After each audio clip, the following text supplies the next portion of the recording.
The penthouse office of Novatech Systems was a study in sterile power. All glass and polished steel, but for Elias Vance, its perfection felt like a prison. At 38, he had inherited a $50 billion tech empire, yet lately, the only thing he felt was the hollowness of its success. The reports he read were sanitized, the smiles of his executives were practiced. The soul of the company, if it ever had, once seemed to have been outsourced. His former mentor's final words echoed, "If you don't walk the ground, you'll never know where the rot begins." That simple phrase had been the catalyst for his radical decision. He needed to be invisible to see the truth. The new face, the disguise, was laughably simple, ill-fitting. Faded gray coveralls, heavy work boots, and a cheap plastic name tag reading, Ethan Cole. Elias, used to custom suits and Italian leather, felt the coarse fabric against his skin like an abrasive truth. He had deactivated his penthouse keycard, sent his trusted assistant, Tessa, on a fake retreat, and parked his bespoke car 10 blocks away. Tonight, he was merely Ethan, a new addition to the night cleaning crew, hired through an obscure subcontractor.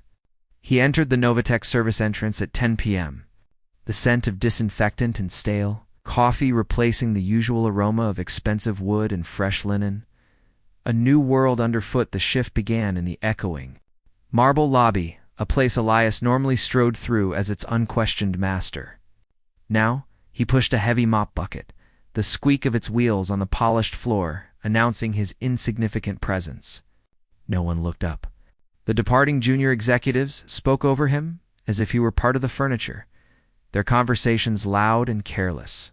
He was assigned to the 7th floor, the operations division, a place famous for its high-stress environment. Halfway through cleaning a long corridor, a sharp, imperious voice cut through the monotonous scrape of the mop. "You missed a streak, Cole. Do you need glasses, or are you just slow?" Elias straightened. Standing over him was Victor Sterling, the night operations supervisor, a man who, ironically, was paid a 6-figure salary to oversee the office supplies and cleaning schedules. Victor was a bully, small in stature, but large in unwarranted authority. Elias, accustomed to deference, felt a surge of rage. Yet, he bit his tongue, lowered his head, and began remopping the perfectly clean section. This was the rot petty tyranny enacted against the powerless. The observers, the hours crawled by. Elias's back ached in a way no gym workout ever had. He watched the subtle sociology of the graveyard shift unfold. The camaraderie between the longtime cleaning staff, the shared weariness, and the whispered complaints about missing overtime pay and broken equipment. He cleaned near the security desk and soon noticed her. Lena Hayes. Lena was a night security guard, recognizable by her crisp navy uniform and the calm, focused intensity in her eyes. Unlike the other guards who seemed glued to their monitors, Lena moved constantly. She walked the corridors with a quiet, observant grace, greeting every janitor by their name, not just the alias on their badge, but the actual names he later overheard in the staff room. Her kindness wasn't a performance. It was her operating system. He watched her discreetly help a cleaning woman named Carla push a heavy cart up a ramp and saw her share half of her protein bar with a late-working intern who looked like she might collapse from hunger. She noticed the invisible, the moment of intercession, just after 2 a.m. While Elias was struggling with a malfunctioning floor buffer in a dimly lit conference room, Victor Sterling stormed in, his face red with manufactured anger. "Cole, that smell. The Polish is wrong. Absolutely wrong. You're wasting product and time. If this isn't perfect by 3 a.m., you're getting a disciplinary warning." Victor jabbed a finger close to Elias's chest, his eyes narrow and contemptuous.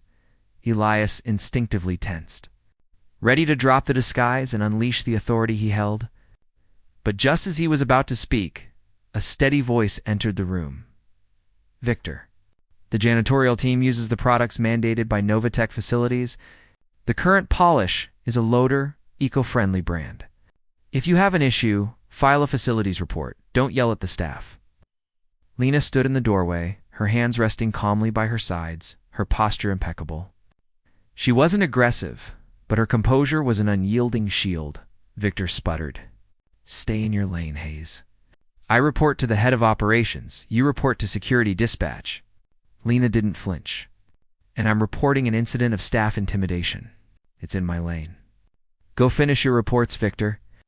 "Let him work." Victor shot them both a venomous look, muttered a curse under his breath, and stalked away. The unseen man, the silence in the room was palpable. Elias, still gripping the buffer handle, was stunned. Not by Victor's cruelty, but by Lena's quiet courage. She walked over to him, her expression softening. "He shouldn't talk to people like that," she said simply, picking up a stray rag he had dropped. "And don't worry about the polish. It smells fine. Just a bad night for him, maybe." Elias felt a lump in his throat. He had been ready to fight a supervisor with billions of dollars. But she had done it with simple decency, risking her own low-wage job for a stranger. "Thank you, Lena," he murmured, using her name deliberately. She smiled, a genuine, tired but true smile that reached her hazel eyes. "Welcome to the trenches, Evan. Try not to let the silence make you feel too invisible." She walked out to continue her rounds. Leaving him alone with the humming buffer, Elias realized her words had stripped him bare. He had been trying to be invisible to them, but only now, being seen by her the true version of himself. The man behind the money, did he feel real? He knew in that moment that the company overhaul would have to wait. His own revolution, one of the heart, had just begun. He just needed to figure out how to be Ethan Cole for one more night, and maybe a few more after that. The nights began to settle into a predictable, shared rhythm. Silent dance performed under the sterile, unchanging glow of Novatech's fluorescent lights. For Elias Vance, the CEO who had previously dealt only in global finance and high-level strategy, his life was now defined by the meticulous, aching labor of cleaning, and more importantly, by the presence of Lena Hayes. He would often find reasons to mop or polish near her rotation routes, the main lobby, the security checkpoint, the break room entrance. He told himself it was for research, to observe her effect on the staff, but deep down, he knew he simply craved her uncalculated interaction. Lena, in turn, seemed to accept Ethan Cole as a steady, quiet fixture of the graveyard shift. She never pressed him about his past. His vague, invented stories of a failed small business seemed enough for her. She offered empathy without prying, a rare quality Elias had almost forgotten existed in his high-stakes world. He found himself looking forward to the moment she would approach with 2 paper cups of cheap, bitter coffee, their nightly ritual of quiet camaraderie. This coffee, scalding hot and tasting faintly of the burnt bottom of a cheap pot, was the most authentic thing he consumed all day. The true cost of care one evening. Elias was detailing the executive washrooms, his reflection in the pristine mirror showing a man whose hands were now rougher, whose face was leaner, and whose eyes held a different kind of exhaustion, the honest kind. As he worked, he overheard Lena on her security radio, calmly handling a situation near the loading dock. He dropped his mop and moved quietly toward the sound. Hiding behind a column, a delivery driver, clearly stressed and running behind schedule, had miscalculated a turn and knocked over a pallet of paper boxes, scattering hundreds of reams across the wet concrete.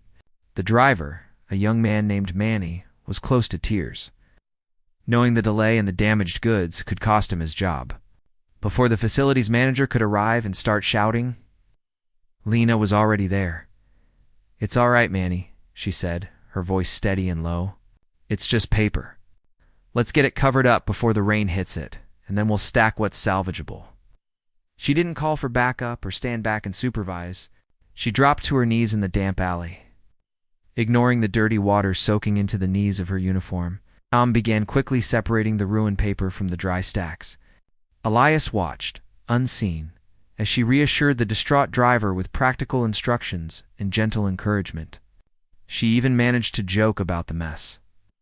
Easing Manny's panic, Elias's company policy was rigid.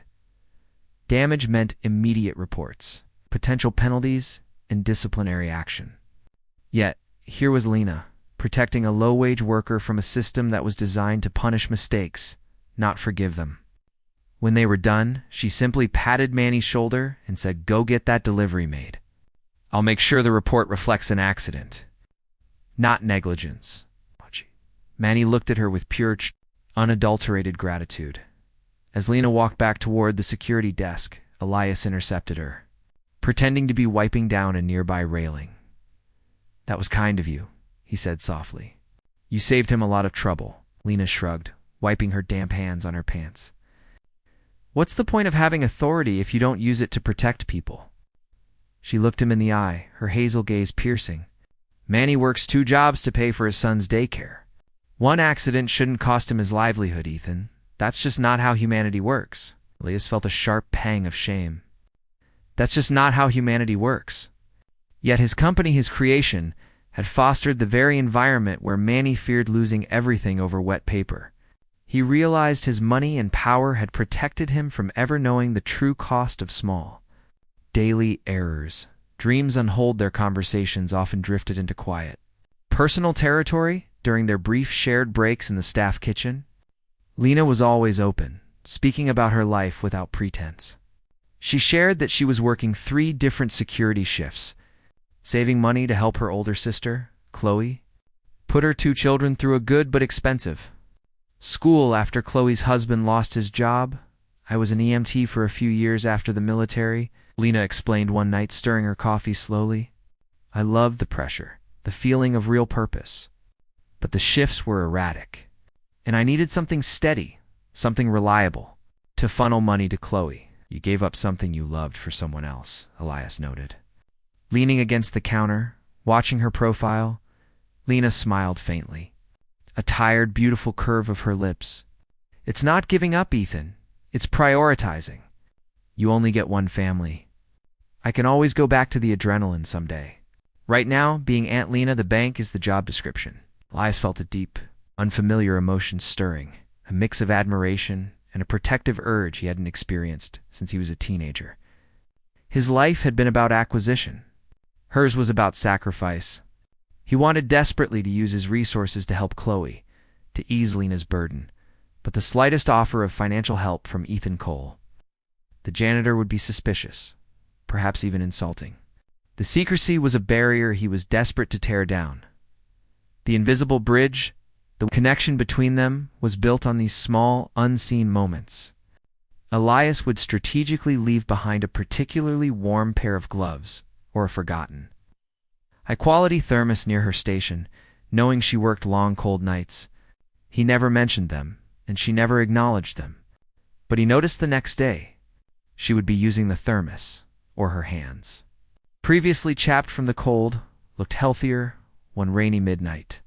Elias was cleaning the glass exterior doors. He saw Lena standing outside, holding a torn umbrella, looking up at the sky. He walked out to her. "Storm's passing," he commented, the rain turning his gray coveralls dark. "I love the rain," she admitted, looking out at the glistening street. "Washes everything clean. The noise, the lights, the mess." She paused, then turned to him, her eyes searching. "You're quiet tonight, Ethan. What's going on behind the mask?" He flinched internally. The mask. She used the word so casually, yet it contained his entire lie. "Just thinking about purpose," confessed, speaking more truthfully than he intended. "I'm realizing I spent most of my adult life chasing things that don't matter." Lena stepped closer, the umbrella protecting both of them. "The trick is figuring out which things matter. It's usually not the things that sparkle the most, Ethan. It's the stuff that endures the pressure, like a good friendship, or a memory of making someone smile." She reached out, briefly touching his arm, a comforting, honest gesture. "You're a good man. Don't let the loneliness of this job convince you otherwise." A small touch, the genuine belief in her eyes, resonated through him more powerfully than any major business deal ever had. This woman, who thought he scrubbed floors for a living, saw a goodness in him he wasn't sure he deserved, a growing lie as the nights bled into a second week. Elias's deception began to feel less like a necessary experiment and more like a cruel lie.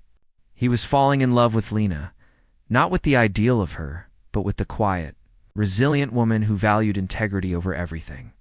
Yet every shared smile, every cup of coffee, every moment of genuine connection was tainted by the enormous truth he was withholding. He knew she wouldn't just be surprised when she learned the truth. She would be devastated by the betrayal. He was afraid that by taking off the janitor uniform, he would reveal a man she couldn't love. A man whose wealth had been built on the very kind of cold detachment she fought against every night in the small, dimly lit janitor's closet. Elias sat down on an overturned bucket, pulling out the small, worn notebook he used for his undercover observations. He flipped past notes about Victor Sterling's abuses and facilities shortcuts. He wrote only one line: "The lie is growing roots. If I pull it out now, I fear I'll destroy the only beautiful thing I have found." He closed the book. The metallic scent of cleaning chemicals filling the air. He had to tell her, and soon. But how could he transition from a man of the floor to a man of the penthouse, without shattering the fragile, trusting bridge they had built in the silent heart of the night? Elias, still operating as Ethan Cole, found his nights completely dominated by Lena.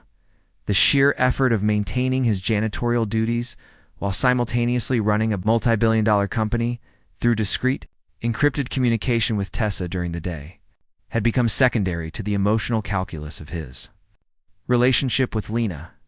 He was navigating a territory far more perilous than any boardroom coup the beginning of true love built, entirely on a foundation of falsehood.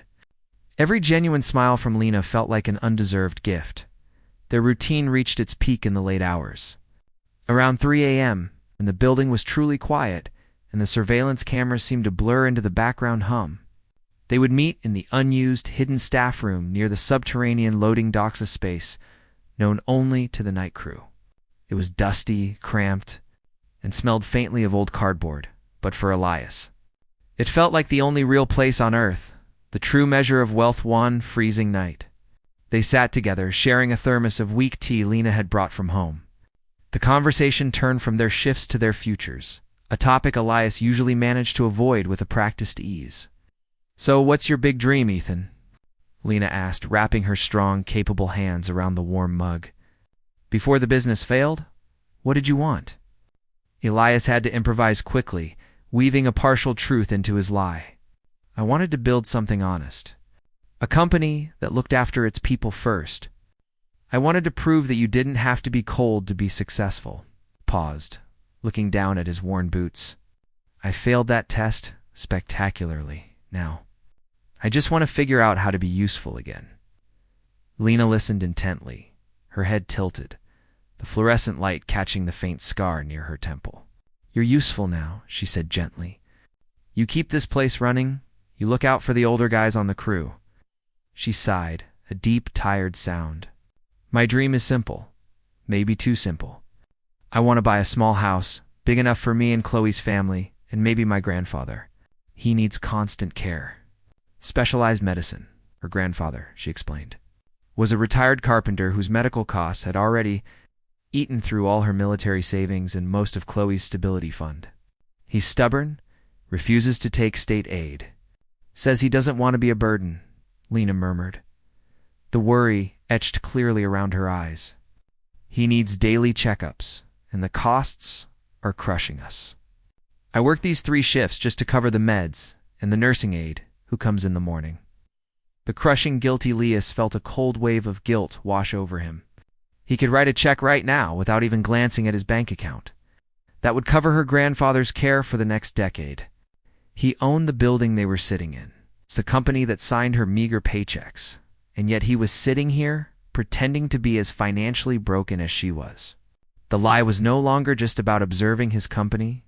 It was actively contributing to Lena's suffering. He yearned to say, "Lena, I can fix this. I can make everything okay." Instead, the billionaire heir of Novatech, dressed in bleached coveralls, could only offer a sympathetic, "That sounds incredibly hard. Lena, you shouldn't have to carry all that alone. It's family." "Ethan," she said, her voice fiercely loyal, "it's what you do. It reminds you what you're fighting for. I wouldn't trade the time I spend with him, even if it means no sleep." She met his gaze, a flash of determination in her eyes. "I'm close. I've almost paid off the last big debt. A few more months of these shifts, and we'll be breathing easier." Her resilience was breathtaking, but it only amplified the magnitude of his deception. He was witnessing her sacrifice, her health, and her dreams, while his $50 billion empire sat untouched, waiting for him to finish his little experiment. He suddenly felt sickened by the luxury of his own boredom that had driven this project. The unexpected handhold the next few nights were filled with tension. Elias was more withdrawn, his silence heavy with the burden of his secret. Lena noticed. One night, while they were sorting recycling bins, a truly humbling task for a CEO, she stopped her work and turned to him. "You're spiraling." "Ethan," she said, her voice firm, like a sergeant addressing a weary private. "Tell me what's wrong. You look like you're carrying the weight of the whole city." Couldn't tell her the truth. Instead, he twisted it into something manageable. "I saw Victor again, harassing one of the older women. Louise said she was too slow. The lack of respect. It makes me angry. It makes me feel useless that I can't stop it." Lena stepped closer, placing a hand gently on his rough, oil-stained forearm. "You can't control Victor, Ethan. You can only control how you react. And you react by being decent, by speaking up when no one else does. That's not useless. That's everything." Her touch was electrifying, a simple, non-romantic gesture of care that broke through his emotional armor. In that dusty storage room, with the humming of the industrial freezer as their soundtrack, Elias leaned into her presence. For a long moment they stood shoulder to shoulder, a janitor and a security guard, sharing a silence that was rich with unspoken connection and mutual respect. It was the deepest intimacy Elias had ever known. Breaking the boundary that shared moment marked a turning point. They began spending almost every minute of their break time together, exchanging stories, philosophies, and quiet confessions. Elias found himself sharing real anxieties not about Novatech's stock price, but about his failure to live up to his father's honest legacy. Lena, in turn, shared her fears about the future. Her deep loyalty to her sister and her memories of the chaos of war zones, which somehow seemed less complicated than the quiet struggle of Manhattan's working poor. The thought of dating him, the janitor, no longer felt like a radical departure for Lena. It felt like a natural extension of their nightly companionship. One dawn, as their shift was ending and the first rays of gray light filtered through the lobby windows, Elias walked with Lena to the side exit where she parked her old, reliable sedan. "There's an old-school diner down on 34th Street, Elias said, his heart pounding an awkward rhythm against his ribs. "They have the best pancakes, and the coffee is actually good." He looked down at his dirty work boots, then up at her face. "I know we only see each other here, but would you ever consider doing a daytime coffee? Just us?" Lena looked genuinely surprised, a slow, radiant smile spreading across her face. The janitor asking the security guard on a date? That's breaking the rules, Ethan Cole. "Some rules," Elias said softly, "are meant to be broken." "I need to see what you look like outside of the uniform." Lena considered this, a mischievous glint in her eyes. The risk of mixing their work lives was real, but the connection was too strong to ignore. "Pancakes on Saturday at 10, she confirmed, her hand brushing his arm quickly before she opened her car door. "And you have to promise to talk more about your actual dreams, not your failed business." "I promise," Elias said, watching her drive away, feeling a euphoria he hadn't touched since childhood. He had a date with the most extraordinary woman he had ever met.